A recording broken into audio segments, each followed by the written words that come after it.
Sa ating lahat. So update po natin as of 11 in the morning regarding po kay severe tropical storm. Natatawagin po natin na Uwan. Sa ngayon po meron siyang international name na Fongwong. Huling namataan po ang bagyo, 1,325 kilometers po sa silangan ng Visayas. Taglay na ang hangin na 100 kilometers per hour, so lumakas pa po ito. Malapit dun sa kanyang gitna at may pagbugso hanggang 125 kilometers per hour. At kumikilos west-northwest sa bilis na 20 kilometers per hour. Kung mapapansin po nila, napakalawak po nitong bagyong ito with a radius of around 720 kilometers. So yung buong diametro po niya naglalaro sa 1,400 to 1,450 kilometers, which is approximately, yung 1,400 is like a distance po from Batanes down to the northern tip of Zamboanga. Sa ngayon po, wala pa naman tayong nakikitang epekto. Direktang epekto galing dito kaya bagyong tatawagin nating Uwan. Yung amihan or northeast monsoon, nandito pa lamang po sa may extreme northern Luzon. Nagdadala ng mga pag-ulan dito sa may Batanes and Cagayan. Habang mga localized thunderstorms pa lamang po. Kung ano yung may experience natin today and early tomorrow, yan po ay dahil lamang sa mga localized thunderstorms, yung mga pag-ulan. Ito po yung official track ng Pag-asa regarding dito kay bagyong Uwan.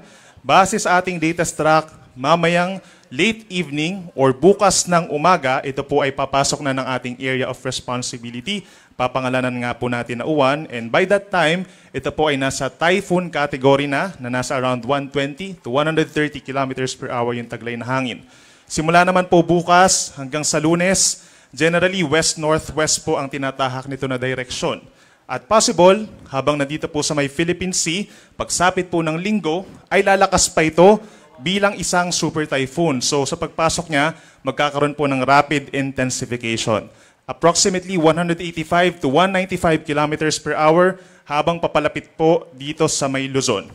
Kung mapapansin din po natin, base sa ating latest track, we have to emphasize na ito po ay napakalaking bagyo. So ibig sabihin, as early as Saturday evening, mararamdaman na po yung mga pagbugso ng hangin dito sa may Bicol region, Eastern Visayas, and even yung mga nearby areas sa Caraga, dito sa may Central Visayas, at bahagi pa ng Mimaropa and Calabarzon. Then pagsapit po ng Linggo at Lunes, ito yung time kung saan papalapit na nga po dito sa may mainland Luzon, ito nga nasabing sa bagyong Uwan, at babagtasin pagsapit po ng late Sunday or early Monday, posible siyang tumama sa kalupaan ng Aurora or Isabela. Then pagsapit ng Lunes ng Monday, ito po ay Lunes ng umaga po, ay nandito siya sa may West Philippine Sea, and afterwards mananatili dito sa may parting northern portion ng West Philippine Sea and Balintang Channel. Yung ating track, mas lumiliit po yung ating cone of probability, meaning ito po talaga yung kanyang tatahakin na direksyon sa loob po ng 2 hanggang 3 araw. And sa pagtawid po niya sa kalupaan, possibly pagsapit po ng Monday, may chance na bahagyang bumaba pa ito at magtagal sa ating area of responsibility or mag-recurve po, no? So ibig sabihin ng pag-recurve, aangat or magno-northward direction, then bahagyang kikilos po pa northeastward, at maaring tumama po or bumalik dito sa may parting Taiwan, no, sa loob ng ating area of responsibility. So lagi tayong tumutok.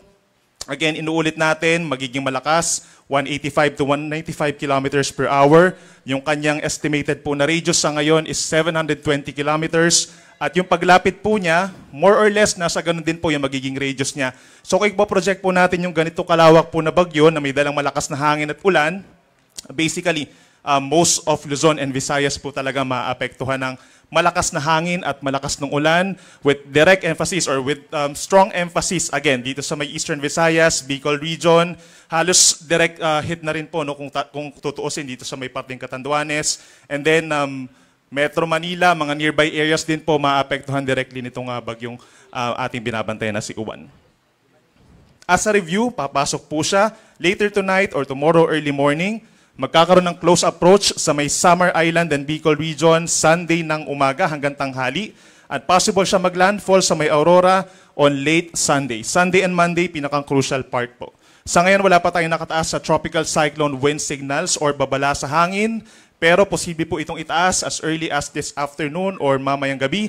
Dito sa may Bicol region and Eastern Visayas, magsisimula po tayo with signal number 1. Pero dahil ito ay magiging isang super typhoon, posible hanggang signal number 5.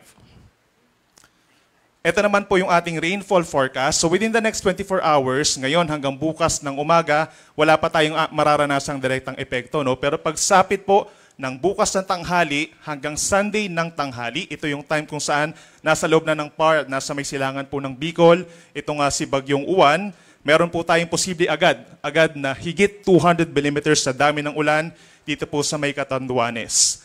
100 to 200 millimeters naman po ang posible dito sa may kulay orange, Camarines Norte, Camarines Sur, Albay, Sorsogon, Northern Samar, and Eastern Samar kapag meron po tayong 100 millimeters or higit pa within a 24-hour period na mga pag-ulan, mataas ang tsansa ng mga landslides at mga pagbaha, hindi lang po dun sa mga typical na binabahang mga lugar at yung pag-apaw din po ng ating mga kailugan.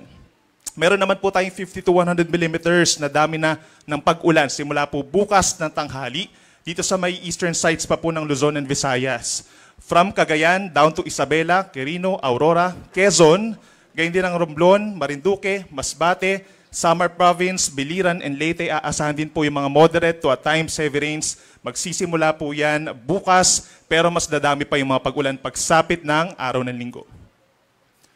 At pagsapit naman po ng Sunday noon hanggang sa Monday noon. Ito yung time kung saan malapit na dito sa may Northern Luzon, Northern and Central Luzon, itong si Bagyong Uwan at babagtasin nga po itong malaking bahagi ng norte. Kapansin-pansin, marami na po or halos buong Northern Luzon except Batanes ang magkakaroon ng 200 millimeters na dami ng ulan in a 24-hour period, 200 or higit pa. So ito pong kulay red, basically Cagayan, Isabela, Quirino, Nueva Vizcaya, Aurora, and Nueva Ecija, buong Cordillera Region, and buong Ilocos Region.